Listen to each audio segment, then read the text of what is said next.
Welcome back to the Sick and Successful podcast. This is episode 77, which is so exciting.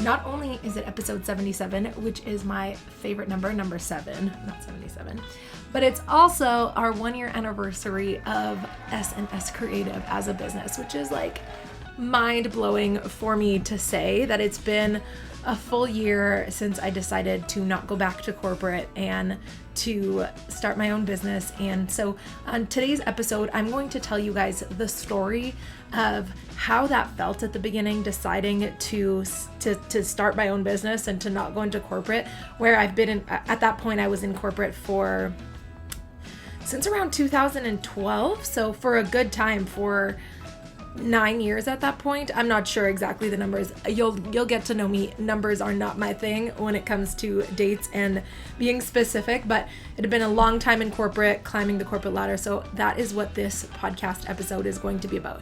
How my first year went, how I got into it, how that looked. I'm going to talk a little bit about numbers because I think that's really important in the entrepreneur community. And without further ado, here we go. So if you're watching on YouTube, which I hope you are, because if you're a podcast listener, now you can go over and check the YouTube channel so you can watch me talking to you. Or you can continue to drive and continue to listen to the podcast on your phone or wherever you're listening. But I am now recording this for you on YouTube. So if you're watching and I look a little sweaty or a little bit disheveled, it's because it is extremely hot here in Winnipeg today. It is like, I don't know, feels like plus 40, and I was just doing some running around, and I wanted to record this for you because I'm actually going to be on my first vacation since starting my business a year ago. Even though I'll still have some calls, I'm not going fully vacation mode, but I am going to be away for almost 2 weeks. So I wanted to get this filmed for you. Today is it's June 23rd, and the 1-year anniversary of business is July 1st. So, has it been a year?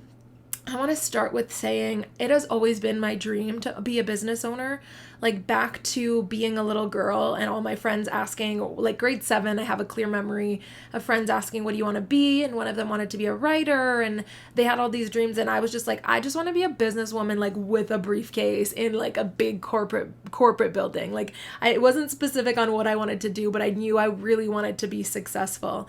And so that is why it's so fun for me now. Like you can't see, even on YouTube, you can't see, but today I was wearing like a matching suit when I went out for a business meeting. And like that for me is, that's where I find a lot of joy, is just being that businesswoman, stepping into that role. But I went to university for marketing and international business. I was actually a hairstylist at the time. I thought I was going to work on movie sets, as time went on, and life took different paths, and I ended up going into sales in corporate. And that was a long time, and I was really good at what I did. I'm really good at like getting to know a person when it comes to business and getting their needs and asking a lot of questions and just being curious and listening when it comes to business. So that I really excelled in sales, and from the get-go, I knew that was something I was really good at and I really enjoyed. But in my corporate life, I felt like I was just missing something. Like no matter how hard I worked, no matter how much effort I put into my corporate career, I was capped at a certain amount I could make. And something that really frustrated me with sales is that the corporation would play with the numbers about the bonuses. So, I could, hustle super hard one year, and if I made whatever X amount for the company, then the next year I would have to make that and 20% more, plus they would fudge the numbers. So the next year it would be almost impossible to make a bonus. So that to me, and that is very common in corporate. Some of them don't fudge the numbers as much and they don't play with them. Some of them, it's really possible to make good amount of bonuses month to month. But the positions I had, it was like 1 month you could make a good bonus. The second month you probably wouldn't. No matter how hard you worked, there was a cap. Like you couldn't make multiple six figures, no matter how hard you tried in sales, in corporate, the jobs that I was working. So I always felt like there's more. And if someone could just give me a chance to be an entrepreneur, if someone could just like hand me an idea, or if I could just run someone's business, I would be super successful. And I came into those positions a couple times and it never worked out, and for good reason, because again, a year ago, when I was on maternity leave, a friend of mine, she was on the last podcast episode, Danielle, asked me to run the social media account for Bloom Aesthetics. And as soon as I started doing that, I was like, oh my gosh, this is for me. Prior to that, during my whole mat leave, I was an influencer on Instagram. I was working with a lot of companies with child products and taking photos of my daughter. And like, I was having so much fun growing my social media page. And then when I started running a business's social media page, it was like my hairstylist, artist, creative, right brain side of me, and then the left brain side of me, like the business, the analytical, the driven, the tenacious side of me got to merge together in like this type of life moment. And I was like, oh my gosh, this is what I was been looking for. So really quickly, I took a social media management course by Johanna. She's been on this podcast before as well, and it was just really universe timed that was the last time she had ever run it. I think last time or second last time, and it was so perfect. But then I came up into this. I'm supposed to go back August 1st to corporate. So I was on maternity leave. My time, like my 12 months, I'm in Canada, so 12 months of maternity paid leave was up, and I had to make this decision, like, am I going back? Am I not? What am I going to do? And so I extended my maternity leave with the corporation, not with Canada, so I wasn't getting paid anymore, but I extended the term maternity leave until October. And so I kind of gave myself a couple of months to see, like, if I can make this happen, then I can leave then I don't have to go to my corporate job. And I kind of had that in my back of my mind. I also, for a long time, wanted to do both.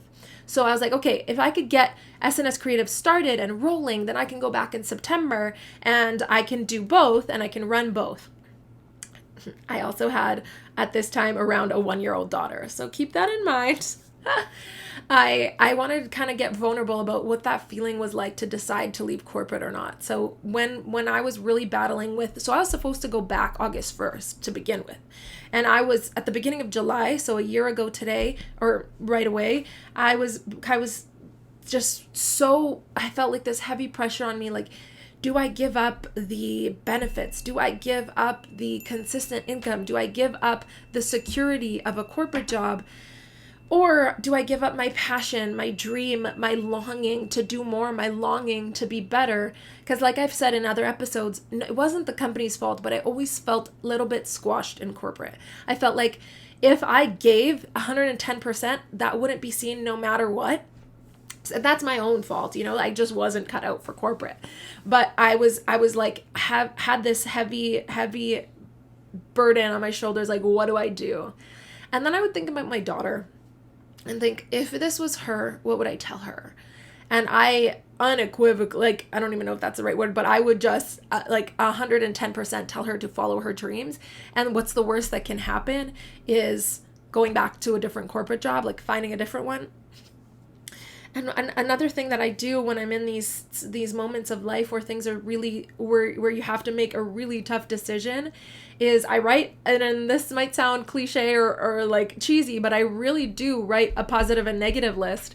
And when I did that, I wish I could find that for you guys. Oh my gosh, how cool would that be? I have no idea where it is. Maybe I'll look for it and share it with you one day. But I wrote a positive and negative list, and my positive list came off the page. Like, it was so long. It was on a loose leaf paper, I remember, and it was so long.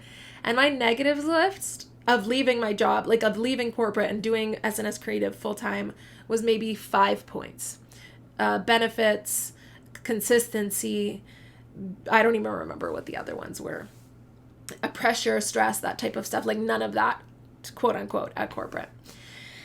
And I really liked my corporate job. So that might not come across, but I really liked what I was doing. I was there for 5 years. I was good at what I was doing. I had a lot of information. It felt really easy to me. I loved interacting with the team. I loved interacting with the company, with the clients. Like, it was a great time.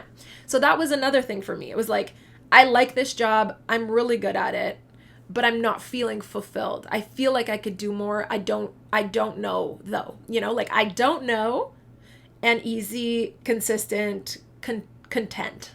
And then, like I said, I thought of my daughter and I was like, I wouldn't want her to settle for content. I would want her to try. And I want to be that example for her. I don't want to be that example that says, like, I've always wanted to start a business, but I didn't because I was scared.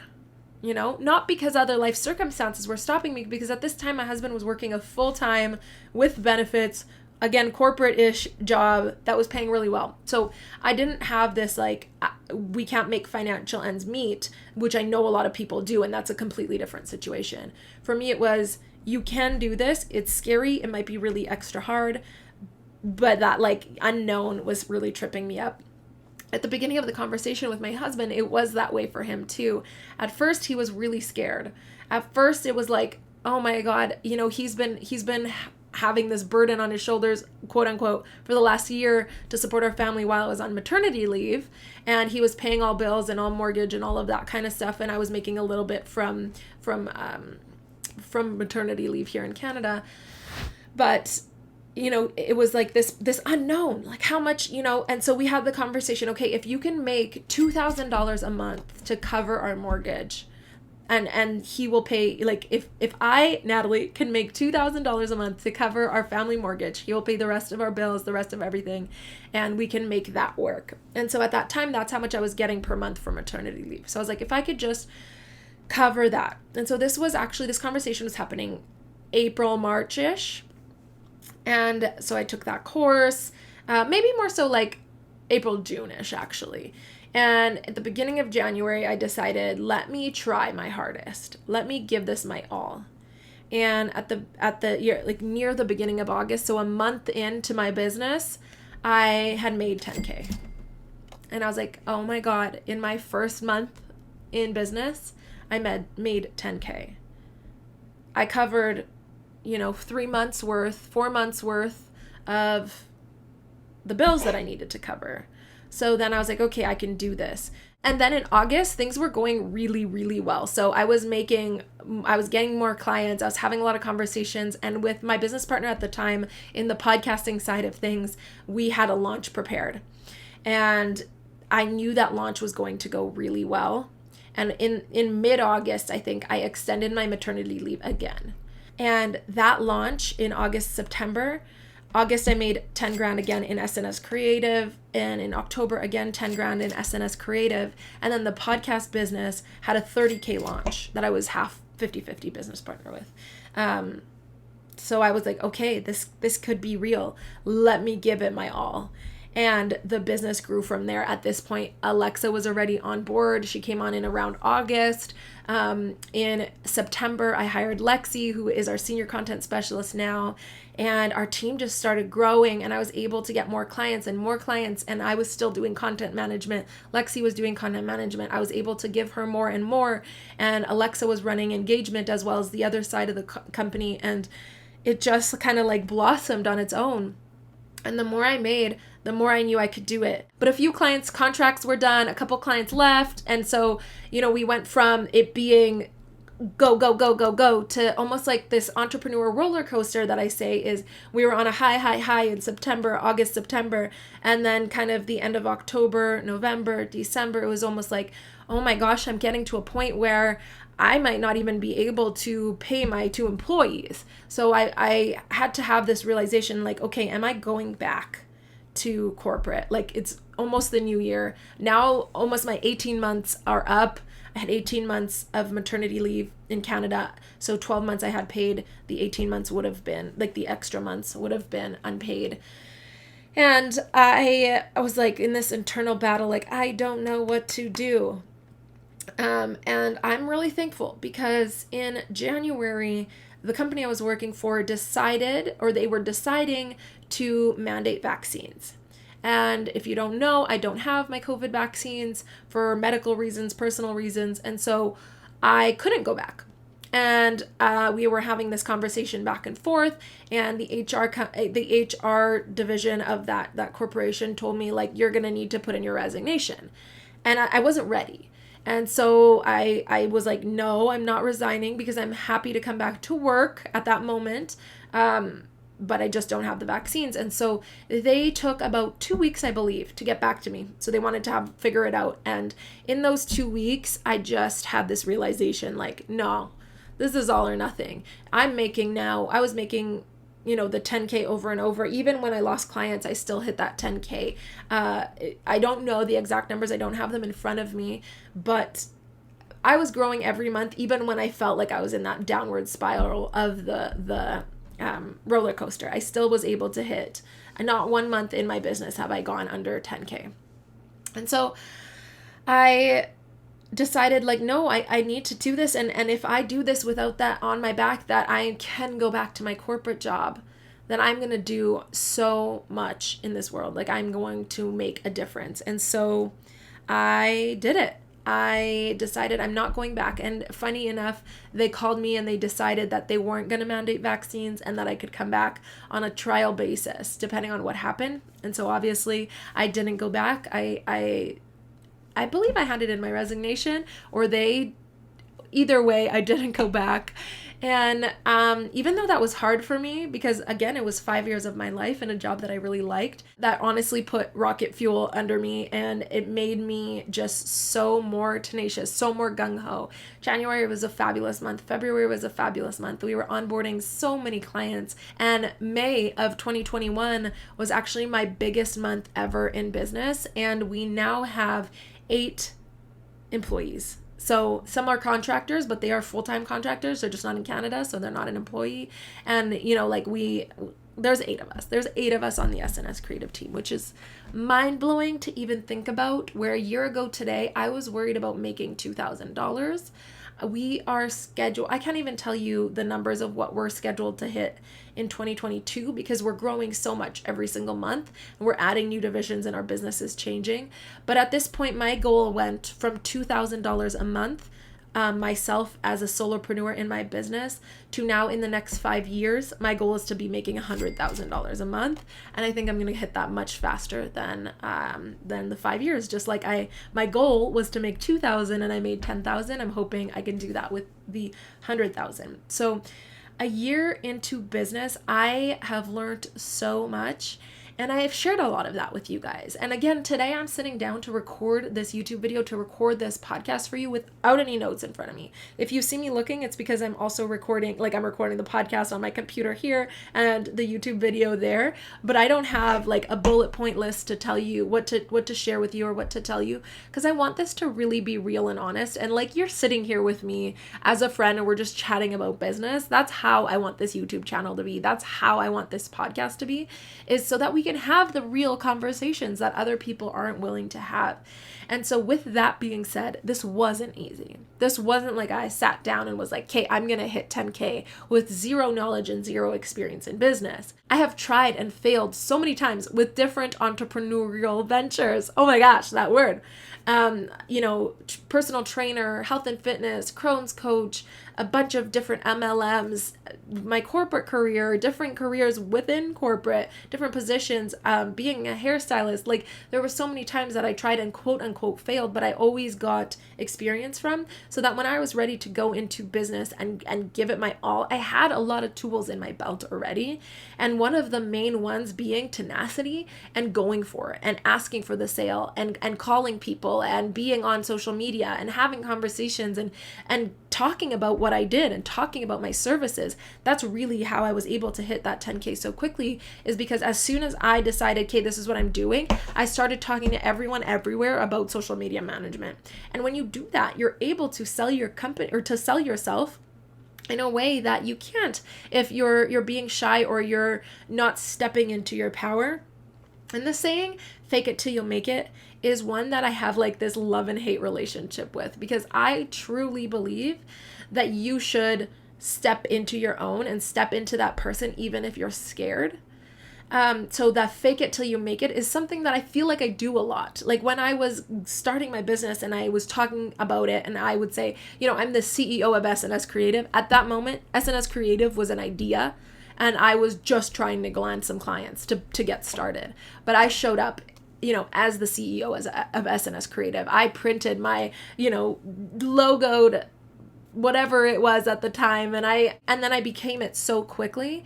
And that's the same thing of when I show up here and I talk to you on camera, I don't feel comfortable because it's like my second time filming a YouTube video in a long time. But I show up here with a smile on and talking to you because I know it's something I want to do, and with practice makes perfect. So that word fake to me is like, yeah, like it portrays what the saying means, but to me, it means something a little bit different. To me, when I speak on stages, I show up as like the boss babe, boss biatch version of myself. And that is part of me. I just am not that person on a day-to-day basis in my office by myself working at my computer or like watching TV with my 2-year-old daughter. But that is a version of me. I'm not faking that. It's just a different version of me. And when I step into that power, that's who I am. That's who I become. But if you feel a little bit of uncomfortable saying who you are as a business owner, or if you feel a little bit uncomfortable talking your dreams out loud, fake it till you make it. Do it. Say it. Be proud. Believe in it. And then it'll happen. It's honestly like universal magic. Another lesson that I learned throughout this year, that the entrepreneurial journey is a bunch of highs and lows, and really high highs and really low lows. And that's something that I wasn't expecting. I wasn't expecting, even though I've done business and my own businesses for a really long time, I wasn't expecting when I went full time to feel so much defeat sometimes, even though we were doing well. To feel so much imposter syndrome, even though I was achieving what I thought wasn't even achievable. Was just feeling like I wanted to give up, even though things were going well. And then when things weren't going well, when I had a hard client, when I had to stick up, for my employees or for boundaries within business, when I had to let go of clients, that low became even lower. And it was like, is this what I'm meant to do? But then the highs, they would be really high for seconds. Like I'd sign a new client, I'd be so excited, and then I'd be moved back on. And I thought when I would achieve 10K, when I would achieve 20K, when I would achieve these numbers that blew me out of the water thinking about, that I would be, over the moon for a long period of time. But that's not the case. That's not what happened. I really had to work, and I still to this day have to work on celebrating my achievements and, celebrating them with those around me, with even talking about them, and with being proud of myself, to be honest. It's something that I struggle with. It's like as soon as I hit that one milestone, I am ready for the next, and I am ready for the next. And like the one behind doesn't get celebrated as much. So that's something I've been really working on more recently, actually, in my business. Another thing I kind of was a harsh realization is that when you get to a point where you are beyond a lot of people's wildest dreams when it comes to running your business and the numbers you're hitting and the clients you're bringing in and bringing on employees, and not even beyond people's wildest dreams, but beyond people's comprehension. When you I have a lot of people in my life that have had the same job for a long period of time, or have never even considered being an entrepreneur. My grandma is an entrepreneur. My dad had some side hustles throughout his corporate life. I had an uncle in Poland who was an entrepreneur. But other than that, I'm really struggling to think of family members who have that entrepreneurial spirit and have really dove in and know it. And same with friends. Other than Danielle, none of my friends are business owners. They all have different types of jobs and they're really successful, but they're not business owners.